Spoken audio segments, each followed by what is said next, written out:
तर मंडळी, माधुरी दीक्षित जी या मंचावरती आलेल्या आहेत आणि तुम्हाला माहिती आहे का, हा दिवस आमच्यासाठी दुग्ध शर्करा योग झालाय, कारण तुम्ही आलेले आहात.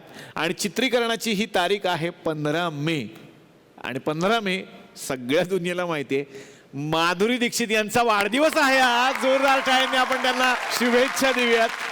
आणि वाढदिवस आहे म्हटल्यानंतर तर सेलिब्रेशन झालंच पाहिजे. आणि त्या ज्या छोट्या छोट्या माधुरी दीक्षित होत्या ना, ज्यांनी डान्समधून जलवा दाखवला, त्या सगळ्यांच्या बरोबर आपण सेलिब्रेट करूयात माधुरीजींचा वाढदिवस.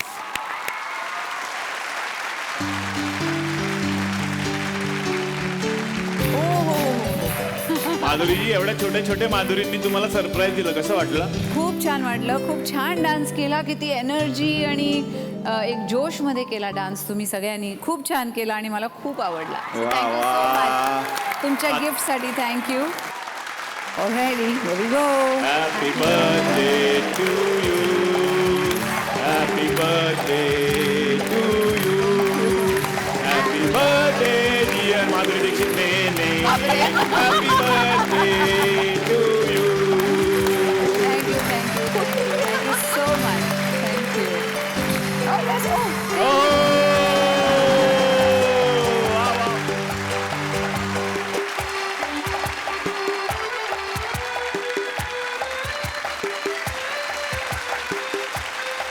माधुरी मॅम, खूप छान वाटलं की बकेट लिस्टच्या निमित्तानं तुम्ही आमच्या मंचावरती आलात आणि या तुकरटवाडीमध्ये आपण खूप मजा केली. खरं तर खूपच मजा केली. खूप मजा आली इथे येऊन. आणि जी धमाल आम्हाला बघायला मिळाली ती तर कमालच होती. आणि इथे येऊन मला खूप आनंद झाला. आणि पुन्हा कधी यायची संधी झाली तर नक्की येईन. क्या बात है, वा वा. मी या मंचातर्फे, झी मराठीतर्फे, SL विजन तर्फे खूप साऱ्या शुभेच्छा देतो या सिनेमासाठी. माधुरीजींना आत्तापुरती इथून रजा देणार आहे, कारण त्यांचा आज वाढदिवस आहे. पण बाकी कलाकारांच्या बरोबर एपिसोड सुरूच राहणार आहे. थँक्यू सो मच माधुरीजींसाठी जोरदार टाळ्या. आमच्या गावामध्ये काय आहे ना, बरीच माणसं आहेत आणि त्यांच्याही मनात खूप सुप्त इच्छा असतात तुम्हाला भेटण्याच्या, तुमच्याशी गप्पा मारण्याच्या. काही लोकांना मी बोलवतच नाही, येऊच नका तुम्ही. पण काही लोक असतात जे माझं ऐकतच नाही, त्यामुळे त्यांना बोलवावंच लागतं. तर आमच्याकडे सुद्धा एक अशा आजी आहेत. हां, तर त्यांचं नाव आहे खवट आजी. ते तसं का आहे तुम्हाला कळेल. जवळजवळ मैंने प्यार किया मधलं कबूतर आहे, ह्याचं त्याला त्याचं त्याला. तर त्या खवट आजींचं असं म्हणणं आहे की तुम्हाला बकेट लिस्टच्या निमित्तानं भेटायचंय. बघूयात त्यांचं काय म्हणणं आहे. आजी आलाय का? या या.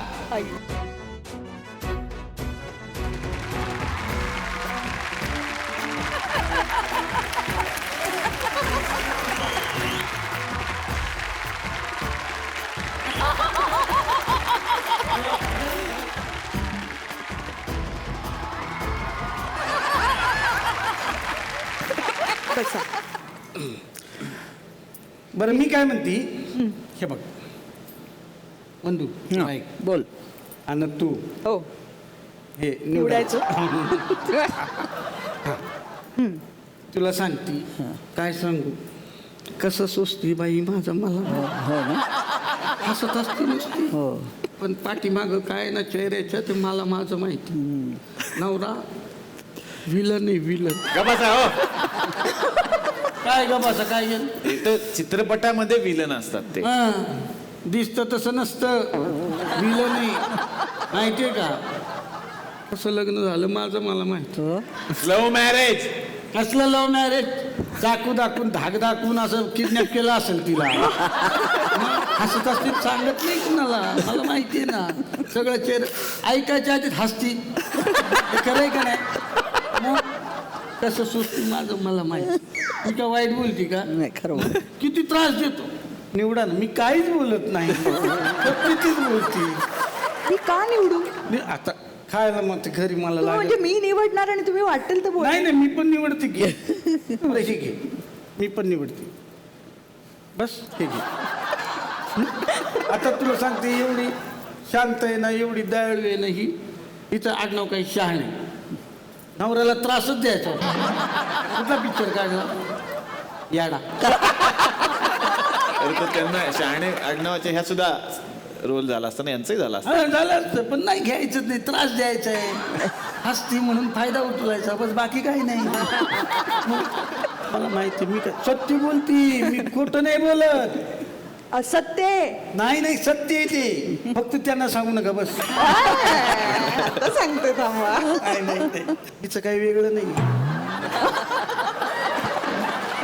काय काय काय नाही काय नाही, सत्य तेवढंच बोलती. एक मिनिट, त्यांचे मिस्टर वकील आहेत माहितीये का, मोठे जज ह्या आहेत ना, त्याचं काय त्यांचं चालतं. मग एका कपाटावर फ्लॅट घेतलाय. काय काय काय काय कपाटावर फ्लॅट घेतलाय. नाही नाही, काय मी असं कपाटावर नाही नाही, ते मी ऐकलंय असं, मला खरं खोटं माहित नाही की पूर्वी त्या नाटकात जेव्हा कामं करायच्या की नाही, आता मला तो किस्सा पूर्ण माहित नाही, पण मी ऐकून आहे, तुम्हीच सांगाल की त्या काळात त्यांना जे पाकिट मिळायचं नाटकाचं, तर ते उघडून नाहीत बघायचं आणि ते त्या कपाटात ठेवायचे म्हणे. आणि ते उघडलंच नाही ते पाकिट त्यांनी कधी, आणि मग त्यातून नंतर जे पैसे जमा झाले ते त्यांनी इन्व्हेस्ट केले. हा खरं आहे का हे? वा वा वा. खरं आहे ना? क्या बात है. अशी उद्या काय करते? आमच्याकडे पूजा आहे, तिकडे बोलवायचं होतं. काय म्हणून? पाहुणे म्हणून. प्रमुख पाहुणे म्हणून. हा का? पाकिट तर बघत नाही म्हटलं का टेन्शनच हो नाही. का? मग काय प्रश्न. मंडळ आभारी असं बाकी. सुपर. झाल्या गप्पा तुमच्या? हा, झालं, थोडं राहिले, कुठून झालं की झालं. ते तेवढं काय सगळं काय कोथमिरीच्या वड्या करून घ्या ना त्यांच्याकडून आता. अरे वा. नमस्कार सर. वा वा वा. भेटलात कोण? अरे नसरुद्दीन शहा. नाही ना, आजी लांबनं वेगळं दिसतंय तुम्हाला. नाही प्रदीप वेलणकर आहेत, CID आहेत ना, त्यांचे व्याही आहेत ते. अरे देवा. जाऊ दे मग. अरे, अश्वमेध पण आलाय. अश्वमेध, सुमेध नाव असतं त्या मुलं. सुमेध याचं. हा, याने एक आगरी पिक्चर पण केलाय. आगरी कुठला पिक्चर केलाय? मांजा. नाही का बघ, मांजा ना त्याला लागू नको, अरे. काढरी. नाही नाही, तो आगरी म्हणता, तो मराठी नॉर्मल भाषेतला पिक्चर. असं होय. हा, अजय बाबा, तुझ्याबद्दल काय सांगू? नका माझ्याबद्दल काही सांगू नका तुम्ही. आता प्लीज निघा, कारण ती कोथिंबीर अर्धी राहिली आहे, ती तुम्ही स्वतः निवडा, जरा काम करा. चटणीपुरती बस बस.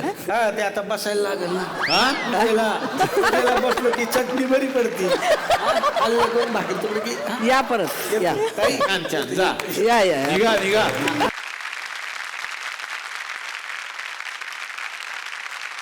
खूप छान वाटलं की या 2 भागांसाठी तुम्ही या मंचावरती आलात, आणि या मंचावरती आज सुमेध आलेला आहे, आणि सुमेधची सुरुवात याच मंचाची आहे, झी मराठीची आहे, आणि त्यानंतर त्यानं आपला स्वतःचा एक मार्ग निवडला, एक दिशा निवडलेली आहे.